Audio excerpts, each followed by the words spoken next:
Sweet. Monetary. That's when I graduated high school. All right, monetary policy options. Monetary policy options. So money enters the economy by a process called money creation. Banks create money by making loans of money that people deposit in the bank. So if a person deposits $1,000 in the bank can loan most of that money out to somebody else. So what we're talking about is how does money get into the economy? Okay.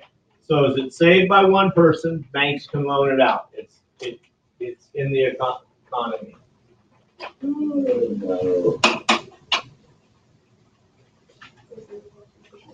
That loan will eventually wind up in a bank account, and most of that money will be loaned out to another borrower. In this way, the original $1,000 deposit leads to the creation of hundreds of additional dollars in the economy. The Fed has three tools. The Fed has three ways of adjusting how much money is in the economy. The simplest is to change the reserve requirement ratio. That's the amount that each bank deposit, the bank must keep in reserve and not lend out. So if the reserve requirement's 20% and a bank gets $1,000, they have to hold on to 20% of it, or $200. They can only loan out $800. If the government wanted more money into the economy, they could say that banks only have to hold on to 10% of the money. So that would give them an extra $100 to put out, right, to get into the economy.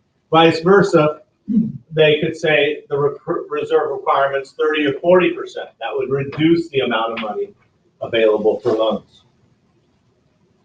Reducing the ratio means that banks can lend out more money, increasing the money supply. Increasing the ratio has the opposite effect. It's not something that the government uses hardly at all today. Second tool is to adjust the discount rate, which is the rate the Fed charges on loans to banks and other financial institutions. And from 2008 up until about 2 years ago, the discount rate was 0%. Like the government didn't charge banks any interest to borrow money. Then the banks could get that money and they would loan it out at 2 or 3%, right? So the discount rate at 0% makes money cheap. So people want to take out loans because the cost, which is interest, right? The cost of a loan is a lot lower when the interest rate's lower. When the discount rate goes up or down, interest rates for other types of loans go up and down. For example, a drop in the discount rate would generally lead to a lower prime rate, which is the interest rate banks charge their best customers. When banks lend money at a lower rate, it tends to increase the overall money supply. People want to borrow money when interest rates are low.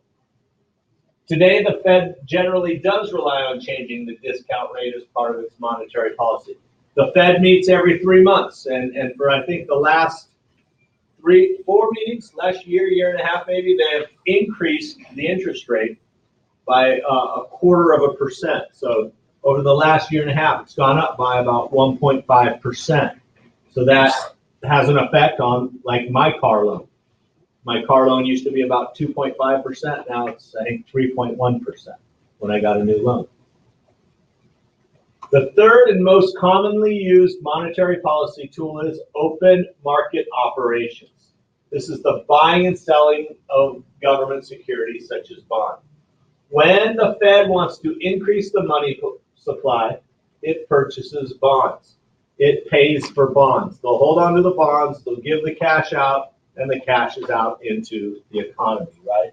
Through loans. The bond seller deposits the money of the sale into the bank, and then the bank loans that out. So there's more money in the process. To decrease the money supply, the Fed will sell their bonds back, and they'll get the cash back, and they'll put that cash in the New York Reserve, the Fed at the New York Reserve, and it's not in circulation. Okay? The money paid for the bond is taken out of circulation, and reserves are reduced. So there's just not as much money out there. I'll do this too. Open market operations tend to affect the federal funds rate, which is the interest rate banks charge each other.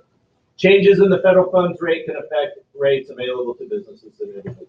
So that's not as important. So the way to put more money or to take money out of circulation. Reserve requirements, that's how much the bank has to hold of a deposit, what percentage. They can change the interest rates, right? They used to be at zero. What the federal government would loan banks used to be at zero, now it's creeping up.